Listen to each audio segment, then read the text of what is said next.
A kad kažete da će za neke biti rezultati neprijatni, pretpostavljam da niste mislili na svoju stranu. Ja se nadam da neće tako biti. Vi ste, koliko znam, isključili Bakija Anđelkovića, koji je u stranci verovatno od samog početka. To oko Bakije je bilo i više nego neprijatno brzo u odnosu na ovo što se dešava sa Brankom Ružićem. Vi smatrate da je bilo normalno da se već govori o predsjedničkim kandidatima? Ako će Aleksandar Vučić da bude premijer, Ivica Dačić nije izbacio kandidaturu za premijersko mesto, nego je govorio o predsjedničkoj kandidaturi. Biračko telo SPS-a, SNS-a, Radikala, to je u suštini jedno te isto biračko telo. Dobar dan, ja sam Ljiljana Smajlović, ovo je Relativizacija, a sa mnom je ovde Dunja Simonović-Bratić, potpredsjednica Skupštine Srbije i član glavnog odbora Socijalističke partije Srbije. Vi dolazite pravo sa Skupštine. Recite mi, kakva je psihoza u zgradi na sednici sada, s obzirom da će uskoro raspisivanje izbora i što sad svi znaju da će izbori stvarno da se raspišu? Pa moram reći da uopšte nije psihoza, što je jako čudno, budući da je bila veća psihoza kada je bila sednica o nepoverenju, to jest poverenju vladi. I tada smo imali mnogo više strasti i nekog političkog žara i borbe na toj sednici, a sada nekako deluje kao da ćemo preći na neki odmor, a ne u izbornu trku. A kako to objašnjavate? Pa ja mislim da je sada u stvari jasno da nema više nikakvih skrivanja i da će konačno svako morati da se, što se kaže, i pokaže i dokaže i da na kraju te izborne noći kada se budu brojali glasovi da se suoči sa istinom i verujem da za mnoge neće biti prijatna. Druga stvar, dok su trajale te blokade i dok su trajali svi ti protesti, u suštini u početku je opozicija bila apsolutno zajedno sa takozvanim studentskim pokretom koji je posle postao pravi blokaderski, a umeđu vremenu su ih oni, kako da kažem, gurnuli sa strane i sada otvoreno ih na neki način i teraju ne samo u penziju, nego ih u suštini brišu sa političke scene. Toga su postali svesni, tako da ja verujem da je i to jedan od razloga što nema tog entuzijazma koji su oni pokušavali da stvore, kao i onog užasa što smo mi doživljavali u parlamentu, od paljenja, od PP aparata, od baklji, napada na poslanice i svega toga što smo doživljavali. Znači, kada se poprisetimo malo tog vremena, je to bilo toliko davno, sada to deluje sasvim drugačije u odnosu na ono što je bilo pre godinu dana. Ali to su ti isti ljudi. A kad kažete da će za neke biti rezultati neprijatni, pretpostavljam da niste mislili na svoju stranku, Socijalističku partiju. Ja o tome mislim sam, kao i svako ko je u politici. Ne, nego ovo za neprijatno. Pa ja se nadam da neće tako biti, ali postoji nekoliko faktora koji mogu da budu, nažalost, iznenađujuće neprijatni ako se ne budemo ozbiljili, nadam se, u nekom trenutku. Dobro, vi sad to kažete ako se vi socijalisti ne budete ozbiljili ili članstvo, šta? Pa, apsolutno mi socijalisti i apsolutno rukovodstvo stranke. Rukovodstvo stranke. Tako je. A ne, pretpostavljam da ne aludirate na ove nesporazume na relaciji Ružić-Dačić ili aludirate na to? Pa, nažalost, to se zove Dačić-Ružić, ali u suštini to su dve politike. Znači, imamo politiku SPS-a koja je državotvorna, koja je na principima suvereniteta, podrške ovoj vladi, koaliciji sa SNS-om koja već toliko dugo traje, svega ovoga što smo radili proteklih 14 godina, podrške predsjedniku Aleksandru Vučiću na izborima u 2 mandata gde nismo imali svog kandidata. Znači, svega toga što smo radili zajednički, kako da kažem. Pa, evo, bit ću i lična naše borbe, delegacije Srpske u Savetu Evrope, u Parlamentarnoj skupštini za to da takozvana država Kosovo ne uđe u Savet Evrope. Mi smo to radili zajedno kao koalicija i bili smo bukvalno, što se kaže, u rovu zajedno. I ja ne želim da verujem i da prihvatim činjenicu da ako postoji jedna osoba koja propagira blokadersku politiku i otvoreno navija za to da takozvani studenti treba da pobede, a znamo da to niti su studenti, niti su to neki nevini anđelčići koji će nam doneti neki boljitak, onda prosto se pitate, mislim, kakve poruke vi šaljete. Znači, to jeste svrstavanje, budući da su to dve politike, a ne dve ličnosti. Dobro, ali onda to iz toga proizilazi, vi govorite sad o Branku Ružiću i vi mi kažete ovo nije naša politika, to što on govori. Znači, to on je neki usamljeni, vi tvrdite da je on usamljeni glas u stranci Ili je on struja? Ja ne mogu da se zakonem, niti imam to istraživanje da mogu da brojim krvna zrnca svakom članu SPS-a ili biraču ili simpatizeru ili kako god. Ali ono što mi zastupamo, to je ova politika. To nije politika blokadera. Ova Dačićeva politika. Tako je, Ivice Dačića. Znači, to je naša politika i politika SPS. Umeđu vremenu šta se desilo sa stavima Branka Ružića, to je naravno pitanje za njega kad je doživeo to prosvetljenje. Ali isto tako ne možete onda da sedite u vrhu stranke i da zagovarate tu priču koja je potpuno suprotna od onoga što je celokupan stav i predsjedništva čiji sam ja član, čiji je on član, a budući da je on još i potpredsjednik stranke, a da ne kažem što je on na svim tim sastancima i predsjedništvima takođe glasao i za koaliciju, javno i podržavao, onda posle toga izlazio i govorio potpuno suprotne stvari. Vi kažete ne možete da propagirate tu politiku, ali očigledno možete. I to u SPS-u možete. On može. Ružić može. Ne, on je u SPS-u ne propagira. On izađe sa organa stranke, izađe sa sastanaka i onda izađe na blokaderske televizije i tamo to propagira. Da. I u tim, znači, javnim nastupima svoje. Dobro. Ali znate što je čudno? Naprimjer, vi ste, koliko znam, isključili Bakija Anđelkovića, koji je u stranci verovatno od samog početka. A Ružića niste isključili. To se slažem s vama. To oko Bakije je bilo i više nego, kako da kažem, brzo. Neprijatno brzo u odnosu na ovo što se dešava sa Brankom Ružićem. Ja sam još prošle godine kad je on istupio na N1 i imali smo tu sednicu parlamenta, nismo znali uopšte šta je uradio to jutro. To je bilo uoči 15. marta ili ti čuvenog dana D za državu Srbiju koja je trebalo da se desi nasilna smena vlasti na ulici i on je tada se otvoreno svrstao na tu drugu stranu i prosto u tom startu neki ljudi jesu bili, kako da kažem, ne pretpostavljam negdje izbunjeni, negdje iznenađeni. Naravno, on je u partiji jako dugo, ima puno svojih i drugova i prijatelja i tu su razvijeni, što se kaže, međuljudski odnosi, ali isto tako i Bakija Anđelković imao puno drugova i prijatelja, pa to se tako nije završilo. Tako da je za njega očigledno tu postojala neka veća doza empatije i razumevanja za to njegovo ponašanje. Onda je dobio suspenziju na 6 meseci, tada se kao nije oglašavao i pretpostavljam da su se pojedinci ponadali da će ta stvar da se reši, da će se on vratiti na pravu stranu, s tim što ja mislim da je to bilo naivno verovanje, jer on nije ni malo naivan, nije ni mlad, ima preko 50 godina, tako da svako od nas je valjda svestan šta radi, šta čini i naravno nužno je da snosi odgovornost. Ono što je bitno za lidera i rukovodstvo jeste da donosi odluke. Pa makar one nekad bile i pogrešne, ali je bitno da se odluke donesu.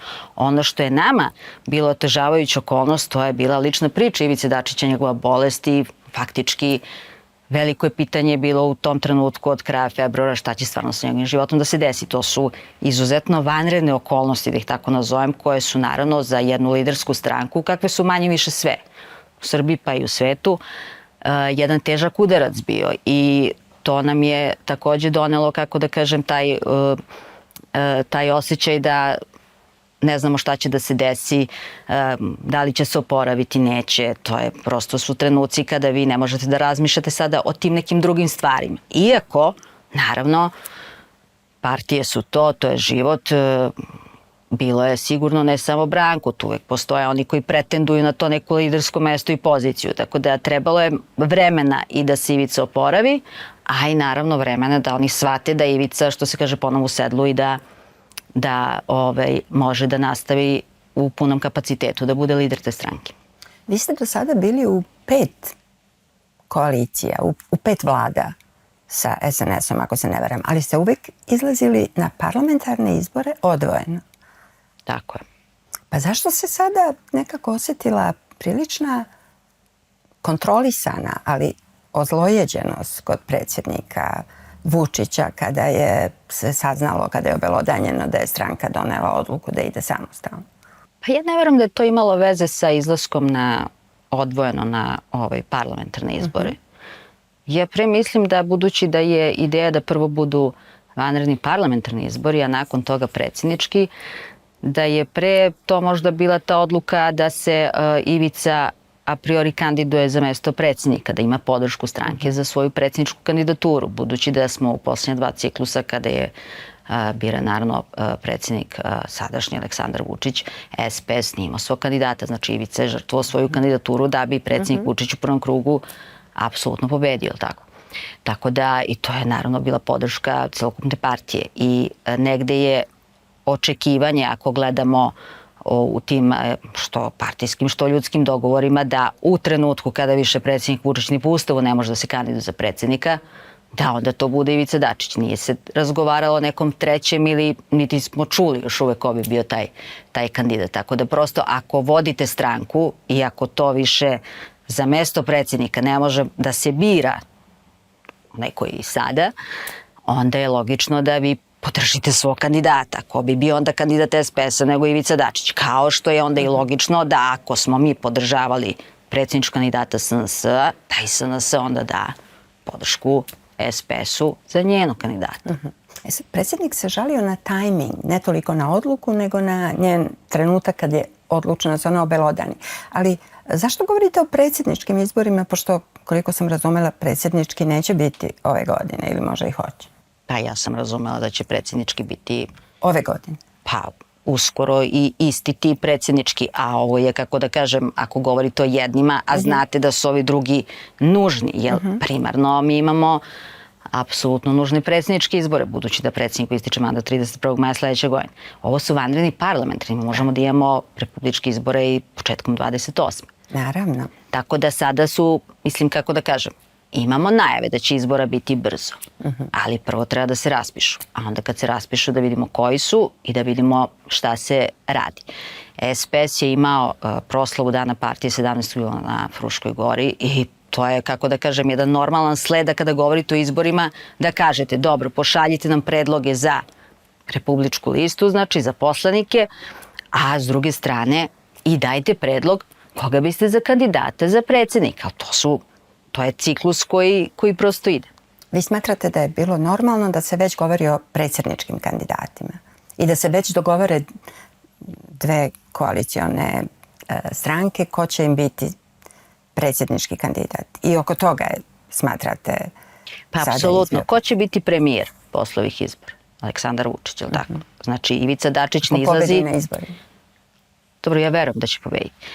Znači, izbori će biti za vanredni parlamentarni, znači biramo premijera i birat će se posle predsjednik, je li tako, države.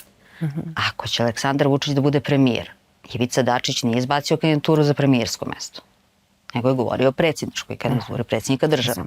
Tako da ako podržavamo jedni druge, ako smo a priori u koaliciji posle, što smo bili sve vreme, to je prosta logika, nije to nikakva, mislim, metafizika u suštini. Sad, konvencionalna mudrost u ovom momentu je da postoji referendumska atmosfera, da će ovo biti najvažniji izbori u posljednjih 15 godina, da će ovdje biti stani pani, da se bira između dve. Vi ste mi sad rekli da vi zapravo ne osjećate u samoj skupštini tu referendumsku atmosferu, ali jel se vi slažete sa tim da će ovo biti referendumski izbori za i protiv Aleksandra Vučića? Koliko onda ima smisla ići odvojeno? Apsolutno je referendumska atmosfera, samo što se u republičkom parlamentu to ne vidi, jer predstavnici blokaderske liste nisu u parlamentu. Znači, mi imamo imaginarnog neprijatelja koji u Skupštini trenutno nije. To ne oslikava pravo stanje stvari, što se kaže na političkom terenu. Ali i to je na neki način, kako da kažem, fata morgane, ali mi još uvijek ne znamo kako će ta lista izgledati, kako će se formirati, ko će biti na istoj, koja će biti politika i možemo samo da pretpostavimo i da nagađamo. Ili da tumačimo političke analitičare koji se predstavljaju kao objektivni, koji naravno navijaju za njih 24 sata i multiplikuju svoje gostovanje na dnevnom nivou puta 5. Znači, više nego i sami političari kojima je to u suštini, ja mislim, pre posao. Tako da, fakat jeste da smo mi u jednoj vrsti referendumske atmosfere i da će biti u suštini za i protiv ove vlasti. Ako smo mi deo vlasti, a jesmo, svakako smo i mi u tom bubnju. Ali kao što ste i rekli, mi smo do sada uvek išli odvojeno. To naravno ne znači da mi treba da pravimo i da, kako da kažem, posle svega što smo radili, da imamo ovu negativnu priču posle. I to je apsolutni otklon od toga. Ali ja mislim da su prosto tehnički, kako da kažem, neki preduslovi pre da se ide odvojeno nego da se ide zajedno, budući da tu i po naravno toj izbornoj, što se kaže, i kombinatorici i načinu glasanja i prebrojavanju glasova i broja glasova i kako se to posle razvrstava, prosto postoji više uslova, ali oni nisu suštinski, nego su više, kako da kažem, tehničke prirode. Zašto bismo išli odvojeno? To naravno ne znači do kraja dana da će to tako i da se desi. Jer ako pođemo od pretpostavke da može da se desi da se ipak napravi neki novi DOS na kraju dana, uoči ili izbora, to jest kada se bude proglasila ta izborna trka, ja ne isključujem mogućnost da se onda zaista i naprave dve velike koalicije koje će onda uključiti one koji su za i one koji su protiv. I to bi možda čak i bilo i najprirodnije. Imamo ovdje neke rezultate SPS-a na republičkim parlamentarnim i posljednji najbolji rezultat ste ostvarili 2012. 15,18%, pa onda 13,94 2014. pa 11,28 2016. i onda najlošiji rezultat 2023. 6,5%. Pa sam htjela da vas pitam, kad gledamo istoriju višestranačja u Srbiji, neke stranke koje su učestvovale na prvim izborima danas uopšte ne postoje. Neke koje su opstale sada će verovatno teško preskočiti čak i ovaj smanjeni cenzus, ali je od tih partija kao najrelevantnija ostala Socijalistička partija Srbije. Šta kažete vi, šta nam ovo govori o socijalistima? Su oni bili najveštiji u ovih posljednjih 36 godina, najpragmatičniji ili prosto imate biračko telo, imate bazu koja neće da se odrekne ni levih ideja, ni tekovina? Pa ako bismo ulazili sad u istorijat stranke, budući da postoji 36 godina i jeste, kako da kažem, neki način postoji politički brend Srbije, apsolutno.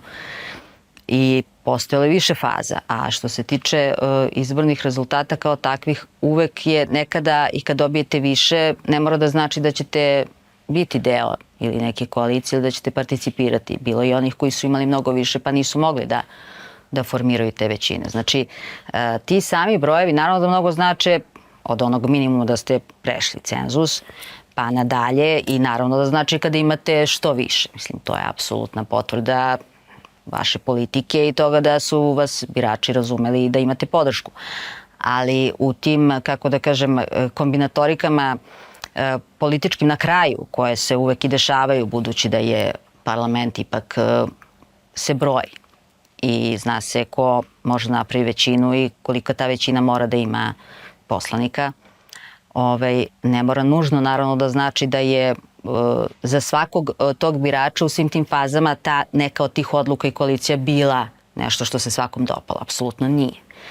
I za vreme Slobodana Miloševića je bilo onih koji su bili možda razočarani u nekom trenutku, nekom manjkom neke više prosrpske politike, a posle su bili, ne znam, razočarani što su računali da je možda trebalo još više da se borimo sa Kosovom i Metohiju, pa da se ni ne potpisuje nešto, da se ne pravi mir, da se ide, ne znam, do kraja, kao i oni drugi što su računali da možda nije trebalo ni to da se desi, nego da se zavučemo svi u mišje rupe. Znači, postoje, kako da kažem, i oni neki novi koje dobijate, a postoje oni koji su etapno u nekim trenucima bili, što se kaže, najborbenije za tu opciju, a onda i bili razočarani, kao što recimo kad je napravljena koalicija sa Demokratskom strankom. Mnogi su bili razočarani, naravno, iako je to bilo takozvano istorijsko pomirenje, ali kao što i unutar partije imate ljude koji su u tim nekim koalicijama bili istureniji, koji su verovatno za takve koalicije mnogo više verovali. I možda su to neki recidivi onih koji bi možda sutra sa tim blokaderima, onima koji su takođe predstavnici pa računaju da su možda oni nekad bolje sa njima sarađivali, pošto se nekad i taj argument čuje i to nije nikakva tajna. Tako da, kako da kažem, u odnosu sa kim ste bili u koaliciji imali ste i one koji su bili istureniji, koji su bili viđeniji, koji su bili na određenim funkcijama i koji su tu politiku i bolje reprezentovali. A što se tiče SPS-a kao stranke, ona je jedna, kako da kažem, porodična partija u suštini i kod nas su i bake i deki, mame i tate i deca, pa i unuci i to se nekako podrazumeva.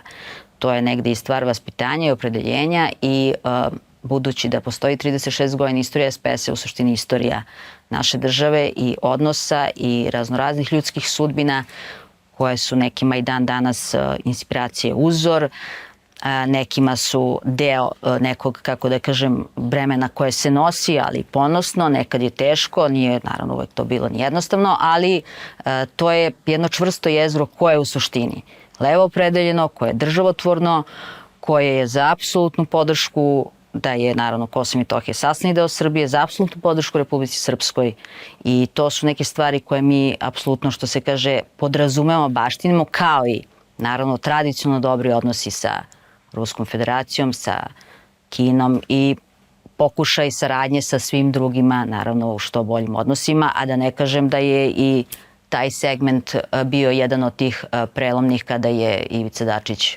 faktički i potpisao i Briselski sporazum i kada se krenulo i na tu stranu da se napravi jedan zaokret od te politike koja je bila 90-ih, što je u tom trenutku bilo politički naravno i oportuno, a i na neki način jedino izgledno da bi se država kao takva sačuvala od drugih udara. Tako da nisu to naravno bile jednostavne i lake odluke i o tome bi vjerojatno oni koji su bili akteri u tim istim mnogo bolje vama to rekli, ali ono što ja imam kao utisak i što sam pratila tada iz nekog, kako da kažem, 10. reda tim godinama, mogu da kažem da je naravno višeslojno i da uvek može da se kaže za ili protiv, ali činjenica da postoji i ja se nadam da će nastaviti. Ovih dana se vrti na društvenim mrežama neki snimak moje koleginice Danice Vučenica N1 i ona kaže dokle je došlo, mi smo 2006. mogli komotno da kažemo u Srebrenici je bio genocid, Kosovo ima nezavisnost od Srbije, a sad ne možeš to ni da pomeneš, osvaneš na naslovnim stranama. Je li to jedan od većih uspeha te politike? Ne razumem. U koaliciji. Znači, ova nova situacija gde naiđete na neodobravanje prilično široko u javnosti, kad kažete u Srebrenici je bio genocid, to nije bilo do 2012. godine. Agresija NATO se nije pominjala na skupovima, obeležavanje, komemoracijama zločina. Mislim, pominjala se napad na bombardovanje, se pominjalo, ali se nije kvalifikovala kao agresija. Bilo je, ja sam kao glavna urednica politike dozvoljavala da izlaze komentari ljudi koji su govorili dajte da mi prvi priznamo Kosovo kao nezavisno. A sad se žali, znači, opoziciona novinarka što to više ne smiješ da kažeš, a da protiv sebe ne pobuniš veliki deo javnosti. Smatrate li to uspehom politike? Ja mislim da je samo tada bilo mnogo više kontrolisano u medijima šta može da se kaže nego što je to u stvari danas. Aha. Iako ćete čuti, ali vi sada imate polarizovanu, znači, medijsku scenu. U to vreme to nije bila opcija. Nije moglo nigde da se kaže da se kritikuje, recimo, evropski put Srbije, kogod bi stavio zrnce sumnje. Tako je, a i sećamo se i kako je RTS to govorio. Znači, prosto, to je bilo uoči reklama ste imali evropski put Srbije, kako je ono Evropska unija. Evropski javni servis. Bravo. Jeste. To im je bila glavna reklama. Tako je. Tako da to je bio jedan narativ koji je bio apsolutno dominantan i kogod se ne bi slagao sa tim istim ili ne i da se nije slagao da bi izrazio neku kritičku misao ili sumnju, dobio bi apsolutno ne bi više mogao da se pojavi nigde u medijima i sećamo se da tada što se tiče medija je bila stvarno jedna te ista priča, da ne kažem potpuna zabrana drugačijeg mišljenja. Tako da sada možemo da govorimo pre o tom pluralizmu mišljenja i o tome da svako zastupa svoju stranu na neki, kako da kažem, borbeniji način, budući da su takva vremena i da sve ovo što se dešavalo je apsolutno podiglo strasti. Možda bi se, kako da kažem, formalnije ili lepše izražavalo da su drugačije prilike. Ali pošto smo došli do stadijuma koji je bio isforsiran, pogotovo od 15. marta i posle toga svega što se dešavalo, ne možemo da kažemo da možemo da pričamo ex katedra i u rukavicama sve vreme. Posle svega kad neko hoće da vas zapali, kad neko priželjkuje da vam rade ne znam šta, kada se tako obraćaju i članovi vaše porodice, teško je ostati na nivou da vi njima persirate. Vi ste malo pre rekli da za vašu stranku glasaju čitave porodice, i bake i dede i mame i tate i studenti i mlađi. Sad mi recite, je li i pominjate vaspitanje i porodicu i tako dalje. Je li vama, koliko je u vašoj biografiji političkoj bila bitna vaša porodica? Je li vama bilo suđeno da budete socijalista? Vaš otac je jedan od naših najboljih košarkaša svih vremena, Duci Simonović. On je postao žestok, otvoren prvi kritičar i profesionalnog sporta i olimpizma. On je govorio o stvarima o kojim pre toga niko nije javno govorio i borio se protiv pojava neki društveni. Mama vam je također bila vrlo politički vidljiva. Je li najprirodnija stvar koja se desila da postanete socijalista? U mom slučaju jeste. Ja se sećam, ja sam od 12. godine, majka je bila visoki funkcioner u SPS-u, vodila je tada gradsku partiju na Studentskom trgu i bila je jedna od potpredsjednica glavnog odbora, tako da ona je u tom trenutku bila i direktorka prve gimnazije. I ja se sećam, mi smo tada živjeli u Braći Jerkoviću, tamo mi otac i dan danas živi. I onda sam ja dolazila, tada je 26-ica išla do Studentskog trga, tu je bila zadnja stanica i ja bih posle škole došla i onda sam čekala nju da završi sa sastancima, radila domaće kod sekretarica u partiji. Ne kažem da je to najbolji način da dete provodi svoje vreme. Ja imam 3 dece i oni su sada u tom nekom uzrastu ili nešto stariji i baš zbog tog iskustva ja ih nikad nisam vodila u partiju, ne zato što ne želim da oni to vide. Oni vide i dovoljno i sad zbog cijele ove situacije osjećaju to naravno mnogo više. Mislim, osjećala sam i ja i tada su bili veliki protesti, tada se svašta dešavalo. Ali želim da im ostavim... Oko tog studentskog trga. Da, želim da im ostavim prosto prostor da sami izaberu. Trudim se da ih ne uvlačim toliko u tu stvar, jer kod nas u kući se stvarno o tome non stop govorilo.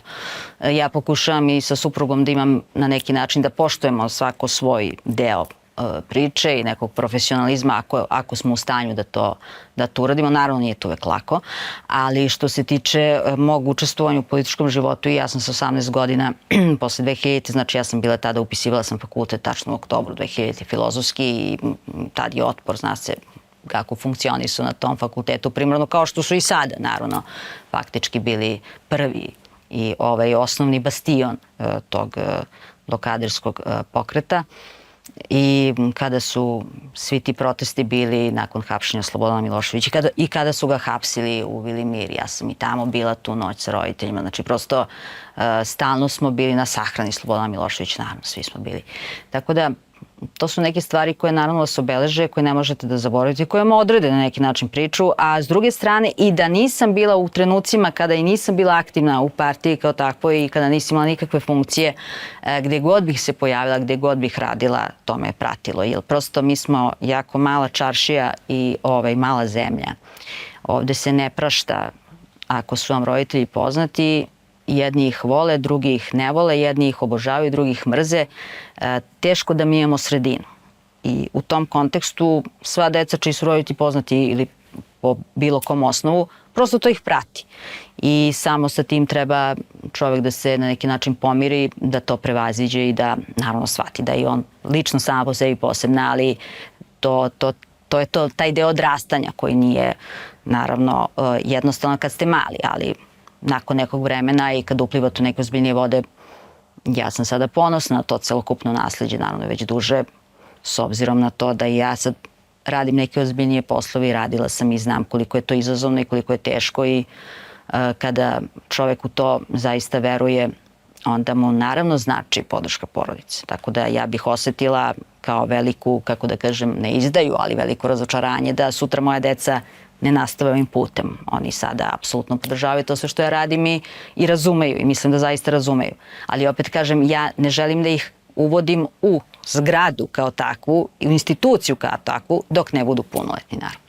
A da vas pitam za bazu socijalističke partije, znači ko je prosječni birač? Ali nemojte mi odgovoriti ovo državotvorna politika, podržavamo dobre odnose sa Rusijom i Kinom, ne ideološki, nego u socijalnom smislu. Koji društveni staleži? Kako izgleda prosječan birač? Ja mislim da prosječan birač je onaj koji, da ga uslovno rečeno nazovemo, neka srednja klasa koja nije ova iznad koja je bila na ulicama, koja je, mislim, viša srednja klasa, nego ona, da kažemo, neki početak srednje klase. Znači ljudi koji žive od svog rada, koji rade jedan ili dva ili možda i tri posla, koji su uglavnom porodični ljudi, koji imaju, kako da kažem, izražene socijalne odnose u svojim sredinama, koji nemaju elitizma u sebi ni po kom osnovu, koji poštuju tu jednu slobodarsku tradiciju našeg naroda u svakom smislu i naravno ono što je najvažnije, to je taj antifašistički pokret i tu tradiciju koju imaju, koju baštine i danas, koji imaju jedan, kako da kažem, humani odnos prema ljudskoj vrsti u kontekstu i ovoga što se danas dešava od veštačke inteligencije pa nadalje, koji imaju taj tradicionalni pristup u odnosu sa ljudima. To je ta neposrednost i zato je kod nas isto jako važno da imamo sa svim predstavnicima naših odbora po Srbiji, ljudi jako vole i cene kada im se dođe, kada se družite, kada učestvujete u njihovim životima, kada obeležavate dane koji su njima važni u njihovim sredinama, tako da apsolutno to nisu nikakvi elitisti, a nisu ni oni najsiromašniji delovi, jer mislim da oni koji su najsiromašniji su u principu ni ne bave, niti promišljaju politički, nego prosto žive na nekoj margini ili se trude da je prevaziđu, ali za, kako da kažem, tu bazu nužno imati i tu vrstu neke svesti, osvešćenosti i obrazovanja koje podrazumeva te levičarske ideje za koje ne dobijate ih tek tako a priori. To hoću da kažem. A za koga glasaju, ako glasaju? Pretpostavljam da ste trebali da kažete da oni možda glasaju u manjem broju. Za koga glasaju najsiromašniji slojevi? Pa to morate da uradite drugačije istraživanje, zato što ako bih sad rekla za koga glasaju najsiromašniji slojevi, pitanje je koliko njih, tih najsiromašnijih, uopšte izlazi na izbore. Da, oni u manjem broju izlaze svakde na izbore, naravno. Tako da ja to ne bih na taj način karakterisala, znači zato i kažem, oni koji zaista razmišljaju bukvalno o toj egzistenciji koja podrazumeva da samo negde prespavate i da idete da obavljate samo neki dnevni posao ili ste fizički radnik koji, mada ni to više budući da građevina cveta i oni više nisu u tom smislu više tako siromašni kao što je to ranije bilo. Ali ja ne verujem da je taj sloj društva na taj način što promišlja politiku ili se bavi politikom.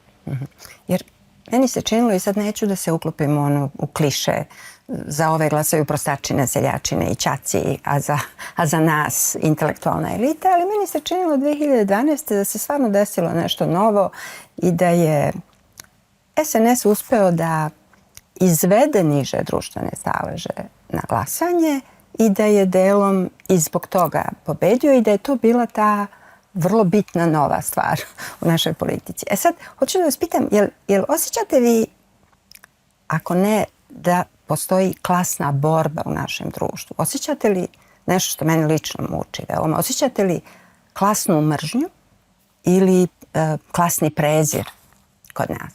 U ovoj sad, da li ga osjećate u političkoj borbi?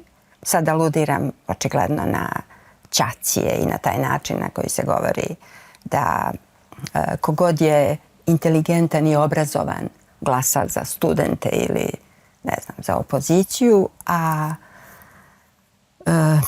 prostačine, seljačine za vladajuće stranke. Ja to ne vidim na taj način, budući da smo mi od 2000. u suštini ušli u jedan galopirajući kapitalizam koji je sada sve prisutan. I priča o klasama, nažalost, kod nas više ne može da se primeni na poredak kao takav, jer mi nemamo više alternativu. Šta ćete sada? Izvedete pravu revoluciju i da nacionalizujete sve resurse i da uradite ono što se desilo, ne znam, posle 45. Znači, to je sada jedan nemogući politički scenarij, ne kažem, to je sada jedna utopija. I u tom smislu... Kažete da je utopija neka proletarska revolucija, to mi govorite. Sada je utopija, to ne znači da se to neće desiti, da se neće stvoriti jednog dana i uslovi da se to desi kada se bude kapitalizam koji je u krizi, koji jeste u krizi, to vidimo i u Evropi i to se širi svuda. Znači, kod nas se sada podrazumeva da svako ima neki kredit, je li tako? Znači, to je u prevodu jedno dužničko ropstvo dok ga ne otplatite. Znači, to u mnogome menja vašu percepciju i dnevnog života, pa i mesečnog i godišnjeg. Znači, vaši planovi se sada svode na to kako otplaćujete kredit, šta ćete da radite. Vama je sve potrebno, samo vam nije potrebna neizvesnost ili neki izazov ili, ne znam, neka, kako da kažem, neki scenario koji ima neizvesan kraj. U političkom smislu to podrazumeva da se uvek vezujete za one koji su vam sigurni, da se neće menjati poredak kao takav. U tom kontekstu i ovo što se dešava, ovo je bio pokušaj, kako da kažem, na prvu loptu, želaju se predstave to kao revoluciju, što je naravno apsolutna budalaština, jer su i ti isti mladi definitivno za taj isti kapitalizam i za taj poredak koji postoji. U tom smislu ne možemo da govorimo o onom tradicionalnom smislu o klasama koje postoje, ali ovde imamo u stvari fake elitu, da ne kažem tu lažnu, koja bi volila da je elita. To je ona prethodnica, ono je ili još uvek je druge Srbije koja je govorila o krugu dvojke. Iako svi ti koji su sada reprezenti te politike u suštini niti su iz kruga dvojke, uglavnom nisu ni iz Beograda, ali su najostrašćeniji i vole bi tako da se doživljavaju. Tako da ja mislim da je tu pre psihološki trik nego što je pravi politički u tom smislu podela. Ali, znate nešto sam ja mislila? Ja sam mislila na onaj, dobro, možda smo mi sad svi srednja klasa, ali jel se slažete da se osjeća u društvu klasni prezir prema nižim društvenim slojevima?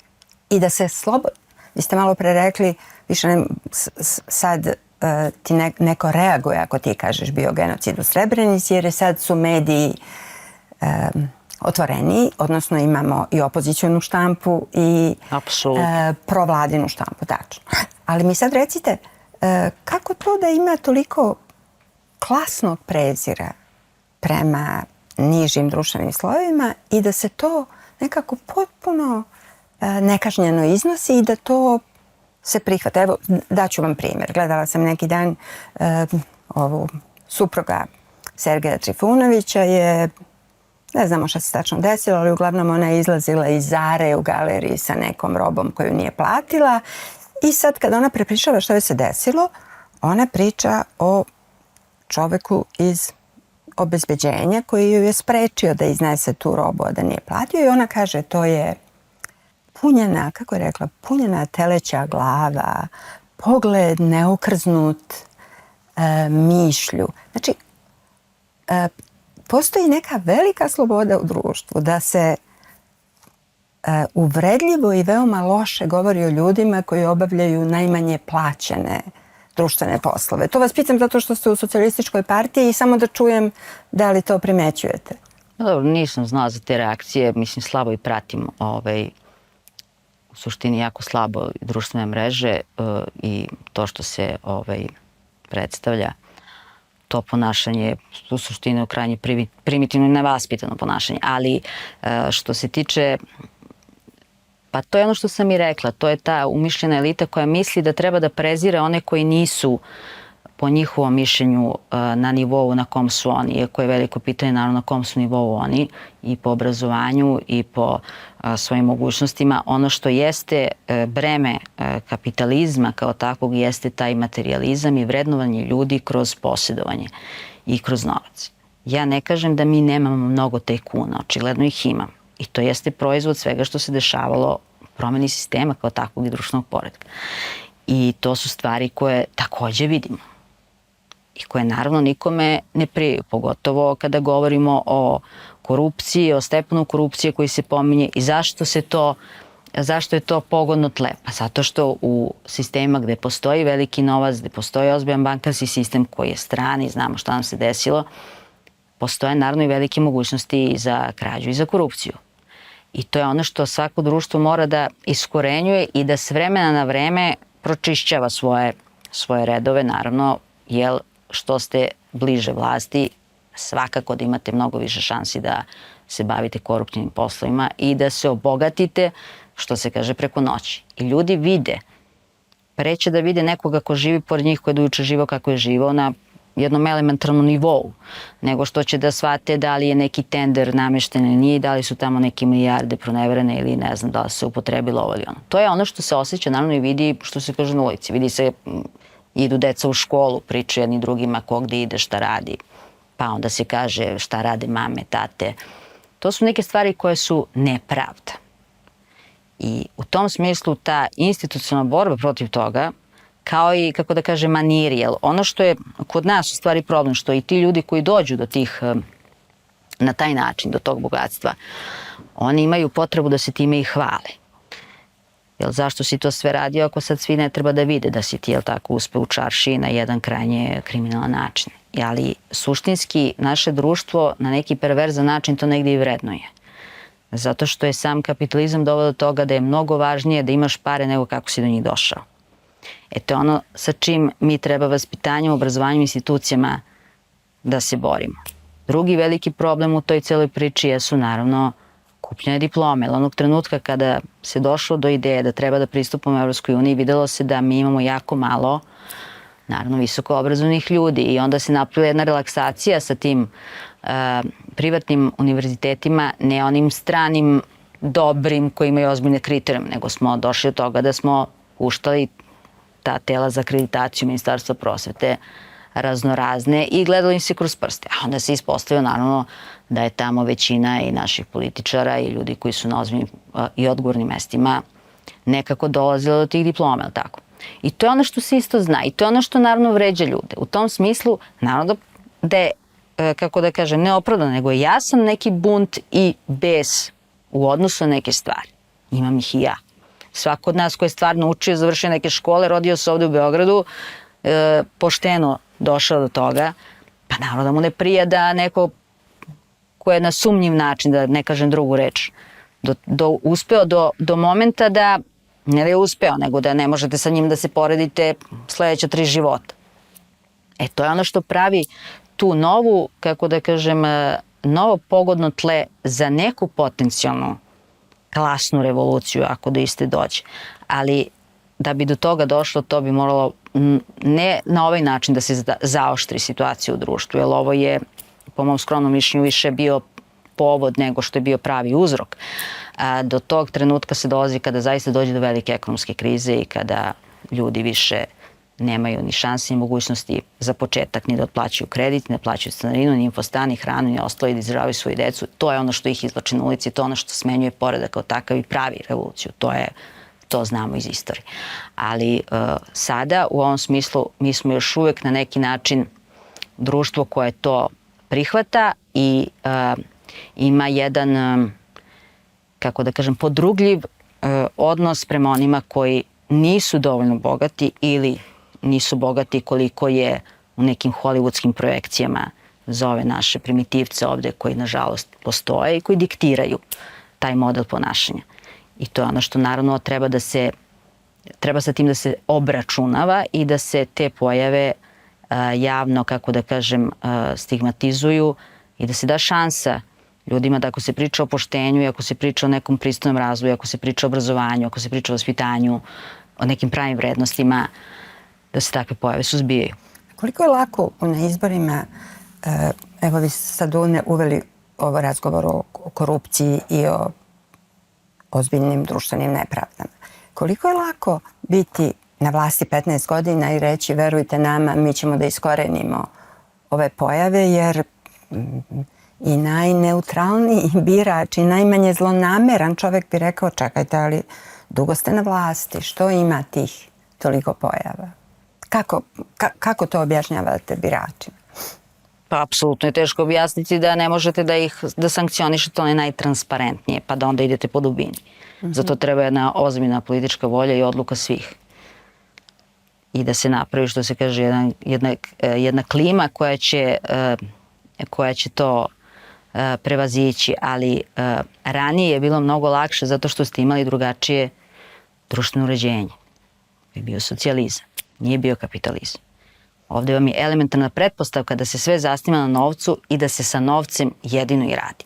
I kada su vam to primarne vrednosti i kada ste tako formatirali sopstveno društvo, onda naravno da je mnogo teško objašnjavati da sad ne treba ovo da se radi, a ako te uhvate, pa sad vidjet ćemo, naćemo dobrog advokata. Znači, teško je boriti se sa tim, ali zato moraju da se jačaju institucije i zato ljudi koji su u tim institucijama moraju da budu neki, kako da kažem, neke moralne gromade koje mogu da se izbore sa izazovom koji se zove veliki novac. Znate šta, ne prognoziram ja socijalnu revoluciju, ali ono što pitam je ko će da govori, ko će da brani najsiromašnije ili ako hoćete obespravljene, ko će da govori u ime onih koji nisu se školovali na našim fakultetima i ne znaju da artikulišu probleme. I potpuno se slažem sa vama. Mi se živimo u kapitalizmu i ne može sada ni socijalistička partija da kaže čekajte, ovo je sve kriv kapitalizam, jer smo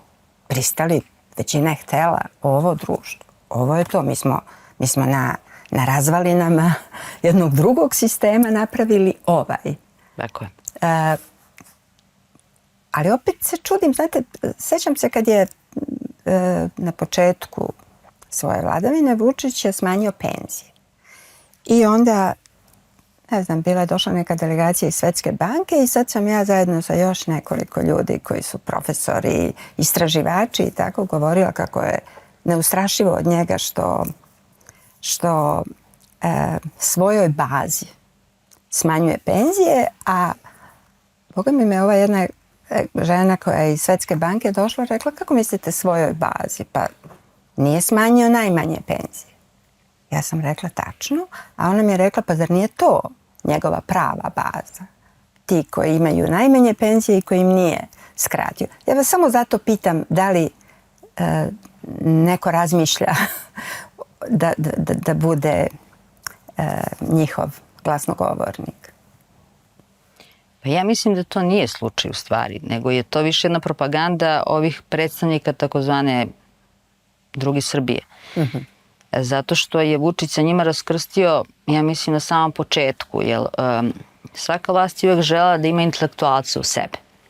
I setimo se samo kako su, pa još od memoranduma, kako su prošli akademici kada su probali da naprave nacrt za oporavak Srbije u okviru ondašnje zemlje, a onda su se posle toga, kako da kažem, pritajili taj avet memoranduma i dalje očigledno tamo kruži, pa onda ti intelektualci koji su učestvovali u formiranju svih tih partija, ali su posle toga, naravno, budući da je politika nešto što nije njima svojstveno, u smislu da svako od njih po prirodi sopstvenoj ima neku dozu mesijanskog karaktera i ne voli da trpi taj red i poredak koji je za jednu partiju, to jest ne za jednu, za svaku nužan.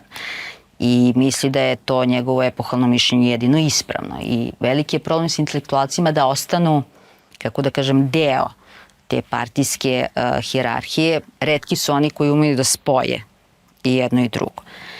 I on je prosto nije imao potrebu da sa njima opšti na način da ih, kako da kažem, da im daje na značaju toliko, a onda su oni kao neka deca imali reakciju na to što on njih, što se kaže, ne tretira uopšte. I onda je nastao taj narativ da ako ne želi da se druži sa njime, da od njih dobija podršku a priori u svakom smislu, da su ovi svi drugi primitivni, neobrazovani i tako dalje. A ja verujem da nisu i mislim, ja sebe doživljavam kao deo tog normalnog sveta i to je u principu biračko telo ne samo SNS, nego i SPS-a, jer velika iluzija i sada kada pričamo o trenutnoj političkoj situaciji, ako govorimo recimo, evo pa baš o primjeru Branka Ružića i te podršci blokaderima, to nikad nije bilo biračko telo, niti će biti biračko telo SPS-a. Kao što neće biti ni SNS-a, to je ranije radikala. Znači, biračko telo SPS-a, SNS-a, radikala, to je u suštini jedno te isto biračko telo. To vas pitam. I mi ako gledamo unazad od 90-ih pa na ovamo, znači radikalima je rasla popularnost kada su Slobodana Miloševića izručili Hagu. Pa je onda većina tretirala da je SPS prodao Slobodana Miloševića, a taj isti SPS se borio za opstanak i taj isti SPS je finansirao odbranu Slobodana Miloševića. Da. Onda su naravno ljudi po svojoj emotivnoj i iskrenoj reakciji zbog sve te nepravde koje se dešavala, a teško je bilo, kako da kažem, preživeti partijski i kao partija, pogotovo u situaciji kada je ta vaša partija a priori već bila otpisana da se izbori da preživi. Onda je taj deo birača prešao radikali. I mi u stvari sve vreme plivamo u istom biračko telo. Biračko telo. Da. Zato kada se dese ove trzavice ili šumovi na vezi, da budem, da se malo našalim, zato to ima toliko odjeka, zato što je to ista voda. A malo pre ste rekli, mislim, tačno je to, siromašni, najsiromašniji ne glasaju, a ranije nisu, boga mi, ni studenti glasali. Očekujete li da glasaju na ovim izborima? Pa Boga mi jesu, 2000. su glasali. Jeste, upravo ste. Tada su glasali, sad imamo ove neke koji imaju naknadno razmišljanje i genijalno promišljanje, tada su bili veliki otporaši. Mislim, ja to jako dobro pamtim, pošto sam tada upisivala fakultet. Sećam se da sam završila prijemni na Filozofskom fakultetu na smeru filozofije, da smo dobili novine da čitamo. Nismo mogli da izađemo ranije, mi koji smo završili među prvima, nego bi nam dali da pročitamo, da ne izlazimo, da ne kažemo sad drugima koji su tamo, čekaju drugu turu, što se kaže, za polaganje. Tu je bilo svega, samo nije bilo normalnih naslova, da se Slobodan Milošević i njegova supruga ubiju, da se samo ubiju, da ih proteraju, znači to je bila jedna potpuno u suštini isto ovako polarizovana atmosfera, s tim što je naravno mnogo bila teža međunarodna situacija. To je bilo godinu dana posle NATO agresije, tako da su faktički ti izbori organizovani, a da se ni ta krv, što se kaže, nije oprala i nije se zemlja ohladila od tih bombi. I to su tragične stvari u kojima prisustujete i gledate. Ali ti studenti tada, oni su verovali, i sećam se Živana Lazovića koji je tada bio dekan Filozofskog fakulteta, koji je nas u amfiteatru pozdravio. Ja mislim da jedina nisam aplaudirala kada je on rekao da je izvršena revolucija i da je sada došla sloboda i da se on njima izvinjava što oni nisu bili tih 6 meseci uoči izbora, to jest ono kada se u oktobru kreće na fakultet, kad je bilo taj pozdravni govor u amfiteatru njegov. Ta euforija koja je vladala u tom trenutku, to je za mene bilo, naravno, ja sam toga bila svesna, ali prosto nisam mogla da verujem da su stvarno svi frenetično aplaudirali. Čekajte sad, Dunja, baš mi je drago što ste mi taj detalj ispričali. Kakve su bile šanse da neko vas tada ubedi da niste u pravu? Znači, svi su aplaudirali osim vas. Je li postojala sila koja je mogla vas da u ono vreme da vam promeni mišljenje? Ne, apsolutno nije. Ja sam bila jedan od boljih studenta tamo i moja porodica tada bila u jakom teškoj materijalnom položaju. Moja majka ostala bez posla, otac ga nije imao i to što je radio, pošto je uvijek bio disident, u suštini išao po inostranstvo. Nije niko Tita mogao da ima posao, da pusti olimpijadu i zamerio se naravno državnom vrhu. 72. u Minhenu. Jeste. Tako da moja porodica uvijek živala, kako da kažem, na jedan problematičan način. I moj brat je tada bio u vojsci, služio u Novom Sadu na Petrovaradinu i mojoj porodici nekoliko godina nije bilo primanja. Ja savršeno razumijem kako je teško živeti bez plate, bez novca i koje su to muke kad vas zadese ili kad treba roditeljima da produžavate zdravstvenu legitimaciju na birou ili ne znam, tako neke stvari. Znači, i oni su nudili stipendije boljim studentima. Ko je imao prosek preko 8,5 ili 9 mogao je dobiti stipendiju Norveške. Prvo su Norvežani krenuli sa tim stipendijama i Britanci naravno. I onda su te neke kolege dotrčale do mene i kao, jao, ajde prijavi se, možemo da dobijemo, ne znam, mesečno je recimo bilo 200 evra. Tada 200 evra je za nas bilo kao kuća. I kaže, ali samo kaže, moraš dole da napišeš da si učestvovao u demokratskim promenama 2000. Ja rekao, dobro, u redu, ovaj papir zadržite, ja stvarno to ne mogu da napišem. Tako da i u tim teškim, prosto, to je vaš identitet. Ne možete da se toga odreknete, iako znate da to baš ne obećava, što se kaže, da to svetlo na kraju tunela možda u tom trenutku ne vidite, ali u toj cijeloj atmosferi prosto ja sam takav karakter, očigledno da mi je to davalo neku dodatnu snagu i veru da u tome treba da istrajem. Ali nijednog trenutka nisam promenila mišljenje, niti mi je palo na pamet, kako da vam kažem. To je nešto što je deo mene. Dobro, to je, mislim da je jasno kakva ste vi ličnost, ali sigurno niste mogli ni da pridobijete. Ovo pitam da razmišljamo o sadašnjem stanju duha studenata koji su ogorčeni, koji su sebe uverili ili ih je neko ubedio da žive u diktaturi, da je ovo horor i da je ovo najgore mesto na svetu. Poenta mi je da je teško promeniti mišljenje mladom veoma čoveku bez mnogo iskustva koji je uveren.